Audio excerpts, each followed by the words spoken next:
Anong putahe ang lagi mong hinahanap kapag may handaan? Ako, eto, beef and mushroom. Pero alam mo ba, kaya mo tong lutuin sa bahay? Gumawa ako ng pinakamadaling recipe para sa'yo.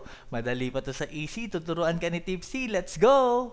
Yo, welcome to Pimp Your Food. Yes, gagawa tayo ng beef and mushroom sa bahay. Kayang-kaya mo to kasi ito yung lazy version o baka ito yung pinakamadaling version na mapapanood mo sa internet pero hindi magpapahuli sa sarap. Para ka lang nagluto ng bulalo dito or naglaga ng baka. Speaking ito, papakuluan ko yung baka sa 4 na tasa ng tubig. Ayan, walang kahit ano. Papakuluan lang natin para lang lumabas yung mga impurities niya. Ayan, pagkatapos siguro mga 5 minuto, pwede na natin tanggalin ng takip. Tapos alisin na natin yung mga dumi na naglutangan. Ayan, para naman na malinis ang ating sauce, 'di ba? Para maganda tignan. Yung iba ginagawa diyan, dinidiscard na yung tubig.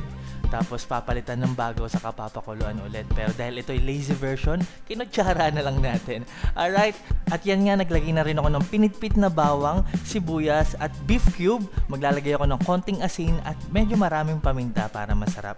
Kung mapapansin nyo, buo pa, no? Malalaking tipak pa yung bawang saka yung sibuyas. Okay lang yan kasi by the time na lumambot yung karne, madudurog na rin yan. Diba? Hindi nyo na rin yan makikita.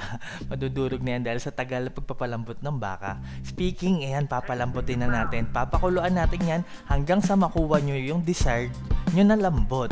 Para sa akin, inabot ako dyan ng 2 oras. Syempre, pwede kayong gumamit ng pressure cooker. Titignan-tignan nyo nga rin pala kung natutuyo yung sabaw kasi matagal natin yan papakuluan. Alright, ayan, 1.5 oras ang lumipas. Ayan, tatanggalin ko lang yung mga excess na mantika ng baka. Kasi masyadong mataba yung baka na ginamit ko dahil natira lang yan sa pares. Ayan, di ba? Tanggalin natin. Pero syempre, kung hindi naman mataba yung baka na nabili nyo, hindi nyo na kailangan alisin yung sobrang mantika kasi may flavor naman yan. Diba? Sa akin kasi sobra-sobra, kaya binawasan ko lang. Okay, yan, tinesting ko na rin yung lambot. Malambot na pero para sa akin kulang pa. Another 30 minutes papakuluan ko lang. Ayan, nakita nyo naman, puro pakulo lang ang ginagawa natin. Wala pa tayong ginagawang mahirap dito, pakulo lang. Ayan, tatakpan ko lang at itutuloy ang pagpapalambot hanggang sa makuha ko yung desired ko na nalambot ng karne. Ayan, pagkatapos ng 30 minutes, 2 oras in total, may malambot na. Pwede na natin ilagay yung rest ng ating ingredients. Ito nga ating mushroom, sliced mushroom. Mix lang natin, hintayin lang natin kumulo ulit. Pwede na natin isunod yung magpapasarap talaga dito, condensed cream of mushroom. Ayan, pati yung mga natira sama nyo. Ayan, tas mix lang natin ng mabuti hanggang sa maging well combined yung sabaw saka yung ating cream of mushroom.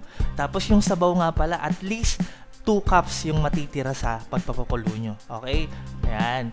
Tapos, paghintayin lang natin kumulo, tatakpan for another 5 minutes para lang mag-reduce. Mapapansin nyo pag nag-reduce yan, magiging malapot na yung ating sauce. Ayan, pagkatapos ng 5 minutes, ganyan na itsura nyo. Oh, wow!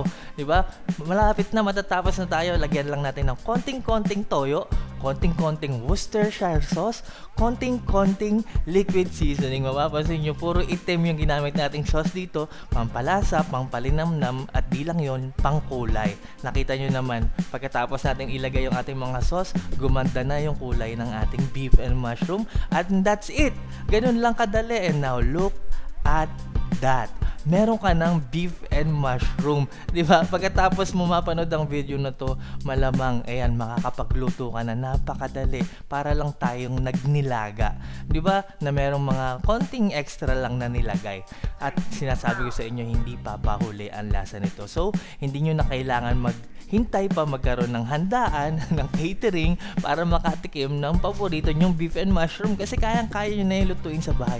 Nakita nyo naman, napakalambot, napaka-creamy. Ayan, sa susunod na may birthday o occasion sa inyo, pwede ka nang magpresenta na ikaw ang magluto kasi napakadali lang, o kahit walang okasyon, pwede nyo yan iluto sa bahay. Para sa marami pang easy recipes, huwag nyo kalimutan mag-subscribe sa aking YouTube channel, Tipsy Goes Random. Mag-follow kayo sa aking Facebook page, Pimp Your Food, at follow nyo ako sa TikTok at Kev_Andrade. Maraming salamat sa palagi niyong panonood, pagtangkilig, pagsuporta, pagsubaybay. Ako po si Tipsy D. God bless sa inyo lahat. Peace!